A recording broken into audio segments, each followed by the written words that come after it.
అన్నా ఒక అబ్బాయి నేను ఇష్టపడ్డానన్నా.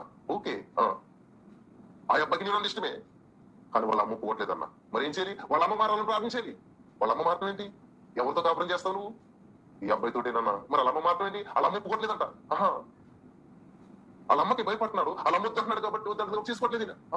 రేపు చేసుకున్నప్పుడు ఒరే నాకు ఇష్టం లేదు బయట పడుకోబెట్టంటే బయట పడుకోబెట్టాలా? ఒరే నాకు ఇష్టం లేదు నేను వదిలేసి అంటే వదిలేస్తాడా? మరి అప్పుడు వదిలేస్తే నీ పరిస్థితి ఏంటి? అప్పుడు ఎవరు మారాలని ప్రార్థన చేయాలి? అలా ఉంచమంటే ఉంచుతాడు, పంపమంటే పంపేస్తాడు. స్టాండర్డ్ ఉన్నదా? లేదు. నువ్వంటే ఇష్టం ఇష్టమే. ఏమి ఇష్టం? తల్లిని నిద్రించలేనప్పుడు తల్లి మాటనే మరి అంత గౌరవించినప్పుడు తల్లి చెప్పినట్టే చేసుకోవాలి కదా. ఇప్పుడు తల్లికి అమ్మాయి ఇష్టం లేనప్పుడు అమ్మతో మాట్లాడకూడదు కదా. చూసారు తెలివితేటలో అమ్మాయిలు ఎట్లా మోసపోతున్నారు. నేను వేస్ట్ అమ్మా అటెండర్తో పెళ్లి చేసుకుంటూ బాగుపడు. ఈ రోజే మర్చిపో. లేదన్నా చాలా రోజులు బట్టి మాట్లాడుతున్నాను. మళ్ళీ ఇంకో వ్యక్తి ఊహించుకోలేదు. అంత నీతున్నదాను అయితే దేవుడి కొరకు నిలబడు. నువ్వు దేవుడిని డెడికేట్ చేసుకో. నా ఏసైకి నేను డెడికేట్ అయ్యాను. నా ఏసై